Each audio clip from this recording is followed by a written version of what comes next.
20 फुटी नाग, दैवी शक्तीचे दावे आणि त्याचे हजारो भक्त. एका चमत्काराने सुरुवात झाली आणि पुढे उघड झाला मोठा खेळ. नाशिकमध्ये एका भोंदू बाबाने लोकांचा विश्वास जिंकला, पण त्यामागे होतं फसवणुकीचं मोठं जाळं. नाशिकमधील भोंदू बाबा कॅप्टन अशोक खरातची ही कहाणी तुम्हाला अक्षरशः हादरवून सोडेल. नमस्कार, मी विहंग ठाकूर. महिलांवर अत्याचार करणारा लिंगपिसाट भोंदू बाबा कॅप्टन खरात पोलीस कोठडीत आहे आणि यात स्वतःला कॅप्टन म्हणवणाऱ्या भोंदू बाबा अशोक खरातने लोकांना भीती आणि दैवी शक्तीच्या नावाखाली कसं जाळ्यात ओढलं आणि या चमत्कारामागचं खरं सत्य काय आहे, आजच्या व्हिडिओत पहा अशोक खरातच्या या लीला.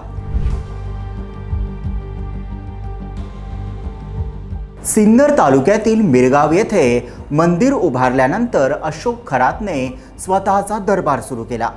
भविष्य सांगतो, अडचणी सोडवतो, यशाचा मार्ग दाखवतो असे दावे करत त्याने लोकांचा विश्वास जिंकला. आश्चर्य म्हणजे राजकारणी, अधिकारी, उद्योजक आणि मोठे मोठे लोकही त्याच्या दरबारात हजेरी लावत होते. दरबारात बसलेले भाविक आणि अचानक चमत्कार. खरात पूजा करत बसायचा आणि काही वेळातच 20 फुटी नाग प्रकट झाल्याचा आभास निर्माण व्हायचा. नाग फणा काढून डोलतोय, लोक भीतीने थरथर कापतायत.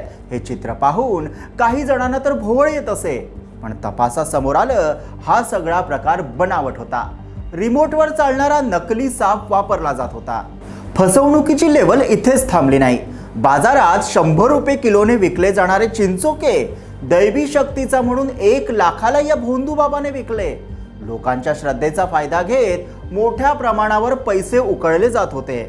लोकांना घाबरवण्यासाठी 20 फुटी सापाची नकली कातही दाखवायचा, तर वाघाची नकली कातडी दाखवून दैवी शक्तीचा आभास निर्माण केला जायचा.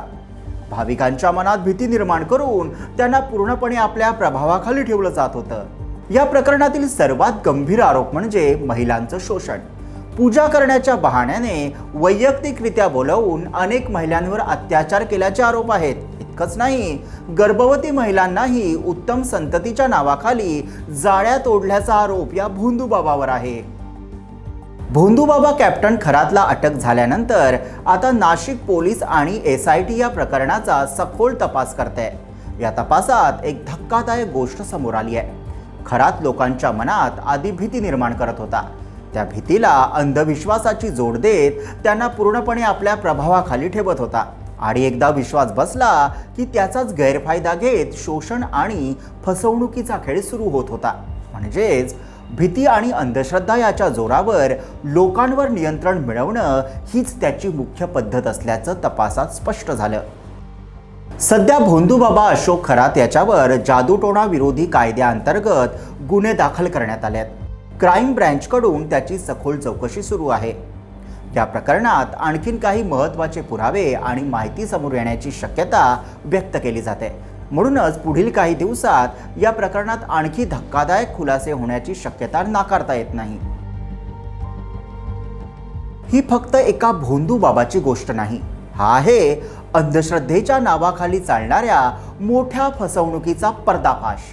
श्रद्धा ठेवा, पण अंधश्रद्धा नाही. प्रश्न विचारा आणि जागरूक रहा. तुम्हाला काय वाटतं, कॅप्टन खरात सारख्या अशा भोंदू बाबांवर आणखीन कडक कारवाई व्हायला हवी का?